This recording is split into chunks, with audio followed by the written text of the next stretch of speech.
and I'm going to introduce to you our first speaker. He is famous. His name is Jay Kinder. He was at one time the #1 cold banker agent in the world from a place called Lawton, Oklahoma.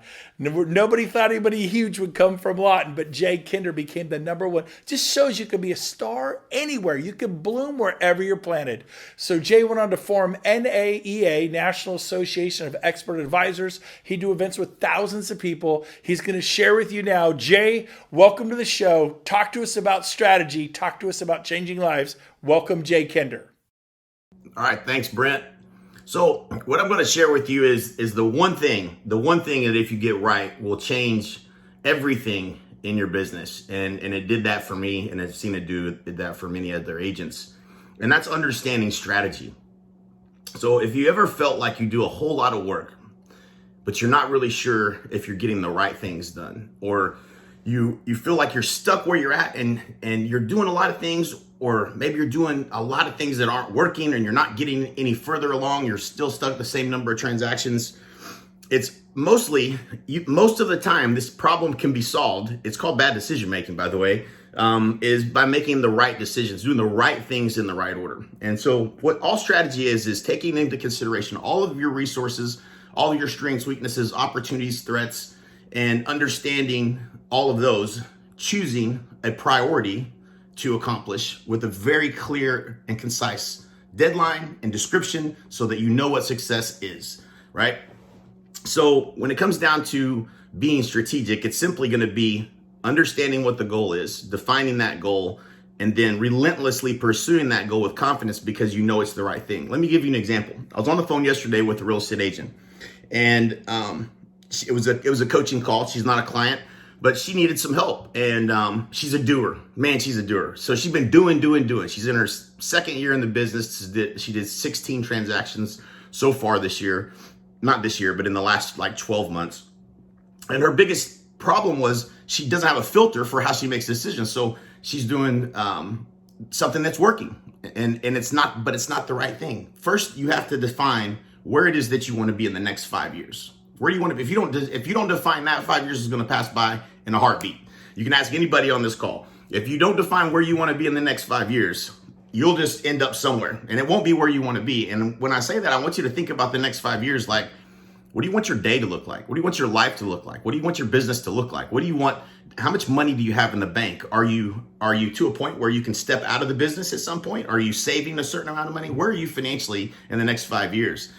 And then what do we do in the next 90 days to get there? That's the strategy. And so unfortunately for her, she was feeling stuck. She's working busy. She's busy. She's working 10, 15 hour days, really working with all the clients and doing all these things. And I said, and we're in DFW and she's in DFW. And the biggest challenge with this marketplace, which many of you may have a big marketplace like this, is, you could get a lead and end up in Fort Worth, and that's 2 hours, or you could end up, in Rockwall, or you could end up in so many different places if you don't have the right strategy. If you haven't got clear on where it is that you want to operate your business and what it is that you want to do to make sure you're doing business in that area, right? And so you get a referral from somebody, you sell a house in Fort Worth because you didn't have anything better to do. And then what do? You get a referral from that person and where they live in Fort Worth. So now you're going to Fort Worth again. And so if you want to be successful in real estate, you have to learn a couple things. One of them is leverage. You have to have leverage. You have to get things off of your plate and stop doing $10 an hour work. And then you have to be very strategic about what are the things that you're going to do. So let me give you an example. With her situation, she was doing what was it? Buyer seminars, first time home buyer seminars. And she said, yeah, it's working really great. We had 50 something people on. She's a doer. She executed on what she's decided to do. The challenge is with all the things that you could choose to do, maybe that wasn't the right thing to choose to do. So after asking her a few questions, understanding what her business is and where she's trying to go with it, we discovered that was just the wrong strategy. It was the wrong thing to do. Now, when she heard the idea at the first time of doing this buyer seminar and then unpacked how she was going to do it, and then she executed it flawlessly, got all these leads, guess what? These buyer leads, a lot of them have bad credit. They're not able to buy right now. They're, for whatever reasons. And so is it working? Yes. She executed flawlessly on an idea. And so with knowing that she's that kind of person that can define something and go execute it, I know that she's a winner, right? But the problem was that, this was not in the direction she wants to go. She wants to work. She's bought Zillow leads, and let's see, where's she buying Zillow leads? Oh, in Richardson. I said, is that the area that you want to grow your business? And she's like, no, not at all. That's just the only thing that was available. I said, well, then I said, it sounds to me like, where do you want to be in the next 5 years? What are we going to do the next 90 days to get there? So she tells me where she wants to be in the next 5 years. And she tells me what area that is, and that's where she wants to be her business. She wants to have a team and have some people around her and have some time off. I said, well, then we got to stop driving to Fort Worth. We got to stop buying leads in markets that we don't serve, and we got to stop doing first-time home buyer seminars. So we're out there chasing buyers that have bad credit, right? And so we get all these ideas and all these things that come at you, but if you don't define first what is the goal and what is the best way to accomplish that goal. I'm going to say that again. What is the goal? And you think you know what the goal is, and they say, is that really the goal? Or is there a better goal to have, right? Get clear on the goal. And I'll give you an example. Jay Abraham used to ask me this question. The guy charges $50,000 a day. So it's a good question, right? And when you ask it, it makes you really think about it. So what's the goal? And we're like, this is the goal. And then he says, is that really the goal? And we're like, shit, is that really the goal? Yeah, that's the goal. No, actually the goal is a revenue target that we were trying to hit, and we defined down to this one thing that we think we should do is what we're going to do. So really the revenue target is the goal. And he said, okay, well, what are all the ways to solve that problem? There's all these ways to solve that problem, right? So, we defined, I can't remember what it was at the time. I did the same thing in my real estate business, and we had 2 agents that left the company. My team set up a recruiting meeting. They wanted me to help them with the goal and defining all the tasks for recruiting to replace these 2 agents that left the team. I did what Jay Abraham did because he must be a good question. He asked me all the time. So I said, what's the goal? They said, well, it's defined, as we are successful if, which that's how you define a goal. We are successful if, and then it has to be smart, specific, measurable, attainable, relevant to the long-term vision, and time bound. Smart, that's specific. And has a deadline, right? So that's why we say in the next 90 days. So what are we gonna do in the next 90 days to get there? It's defined by, we're gonna hit that target somewhere during this quarter, this next 3 months. And so we need to recruit 2 agents that produce X number of deals, by such and such date. Said, okay, is that really the goal? And they looked at me, with the same face that I looked at Jay Abraham when he asked me. He said, well, actually the revenue that we're trying to replace is X amount of dollars. I think it was around $12,000 or $15,000 a month, something like that. I said, well, what are all the ways to solve that problem? Well, we have a vendor program that we could have ramped up and get more vendor income from our lenders and our title company and this and that and the other. We have certain lead generation things we could do, but we also had at the time 75 listings that hadn't sold. So I said, we got 75 listings that haven't sold. What if we decided to put all of our energy on getting our listings sold strategically? Would that be put a better systems in place, making sure we're getting the price right, get these properties, start getting these properties sold? We did that, and it was a difference maker you wouldn't believe. The amount of revenue that we generated by focusing on the right thing, that was the right thing in the right order.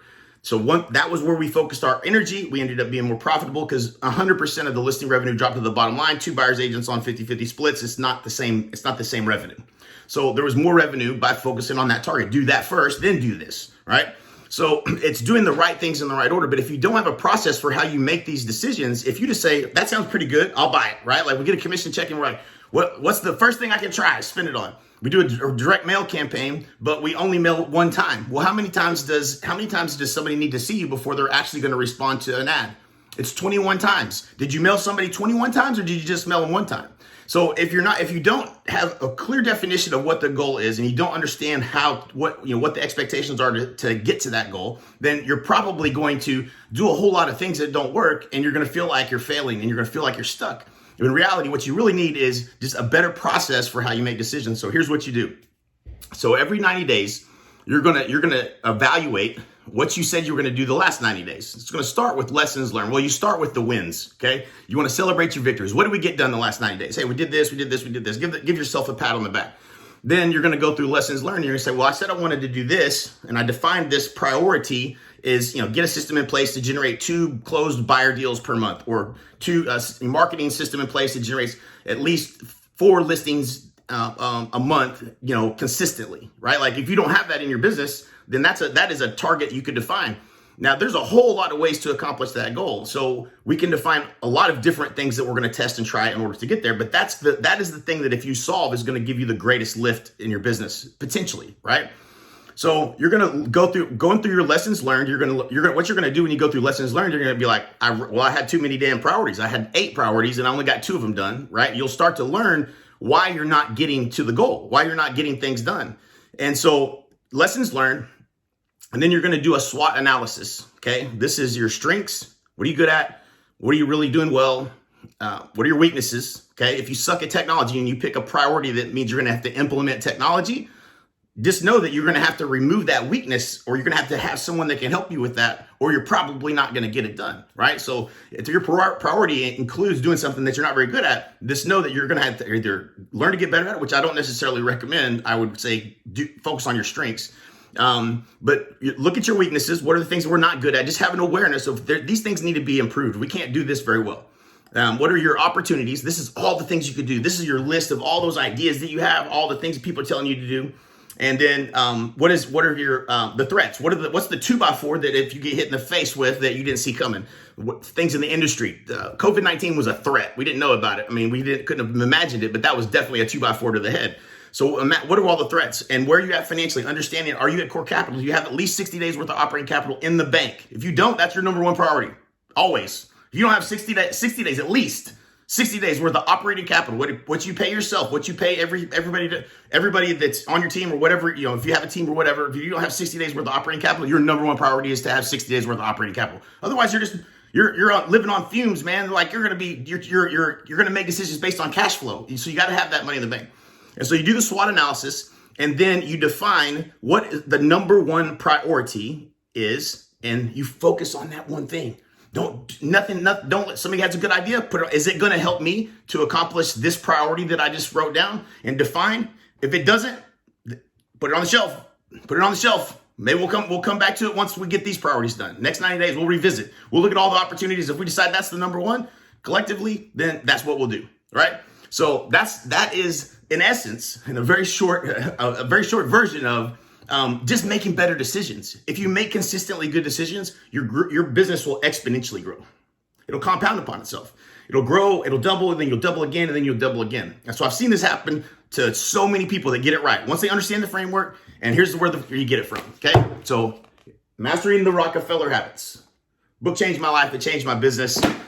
It's a great book by Vern Harnish. So go get the book and learn how to be strategic. Do the right things in the right order. You'll get to your goals much faster. You'll have more clarity and confidence that what you're doing is the right thing because you went through a process to get there, and you'll have more success in your real estate business. So I hope this was valuable. I hope that gave you just a way to think about how you're making choices in your decisions. Be strategic and stealth and get the right things done.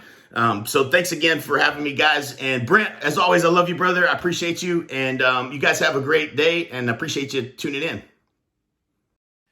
Jay, that was amazing. Thank you, Jay Kinder. Everybody's mind was blown. My mind was blown. Solid information. You guys take advantage of it.